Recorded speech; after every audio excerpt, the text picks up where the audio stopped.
Hey everybody, welcome back to the channel, AR Movie Memos. I am your mad critic, your host and reviewer of the channel, Andrew.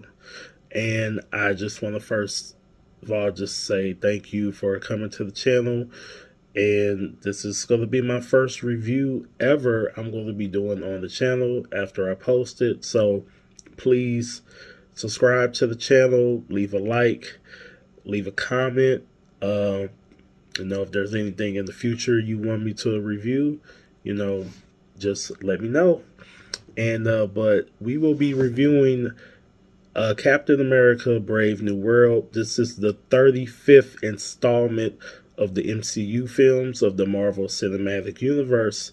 It was directed by Julius O. This is his fifth film that he has directed. His most notable film that he's did was Cloverfield Paradox, and it stars Anthony Mackie and Harrison Ford. And there are a few new people that have been added to the MCU within this film, and you also go see some old faces as well.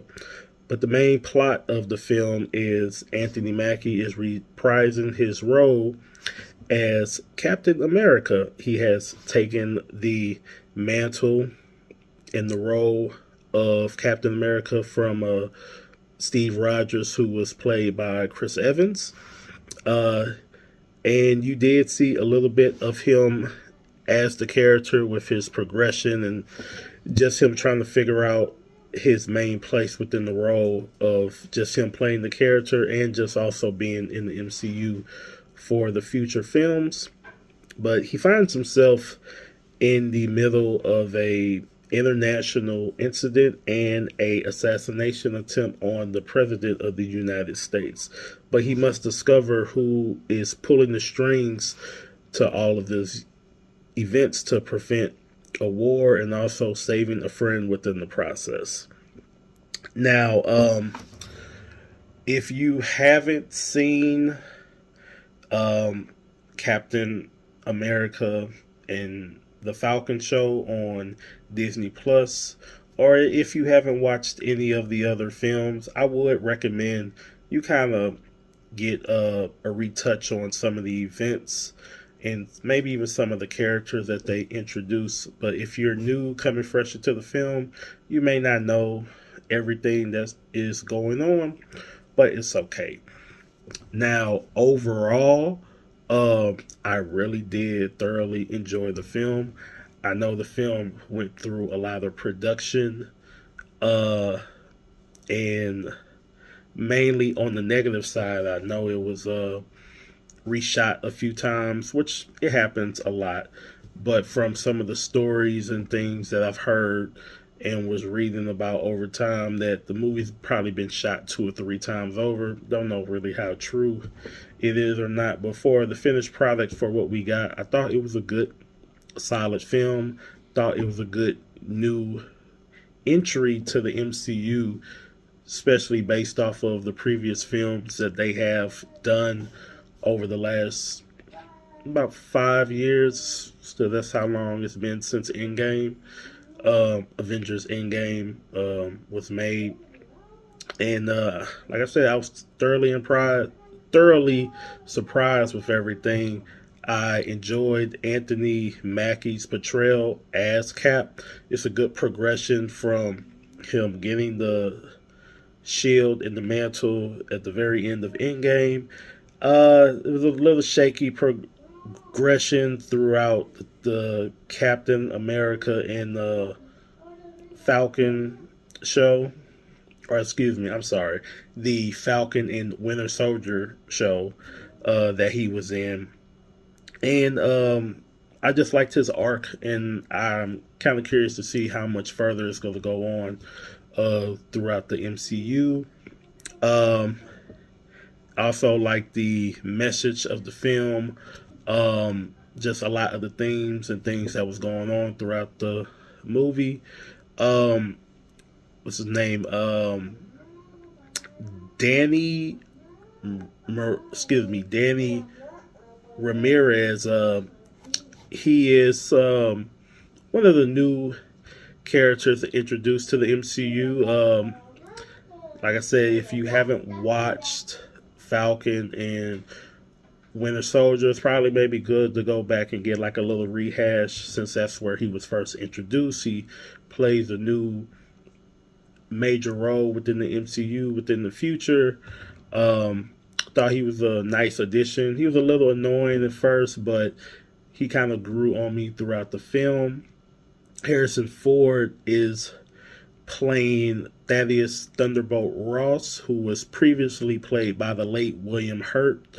He was he was fine within the film. Really no gripes. I mean, it's Harrison Ford, veteran actor. He played the role well. And who else is there that I'm thinking of? And Carl Lemley, he resides his character as Isaiah Bradley, who was also introduced within the Disney Plus show. He was one of the lost super soldiers and liked his storyline within the show, and I'm glad that they brought him back and reprised his role. And yeah, for the most part, don't really have any cons throughout the film. The only thing I didn't like was I felt like they kind of wasted what's the actor's name? Mr. Esposito, who you've seen him in Breaking Bad and a lot of older Spike Lee films. He plays a character who is he's somewhat of a villain, and he's just kind of more of just a nuisance and more of a plot device throughout the film. And especially just from the teasers and the trailers, the way they kind of advertised it, they kind of made it seem like he would have a bigger role in the film. But other than that, I mean, he was fine in the film. Just wish they kind of had a little bit more for him to do.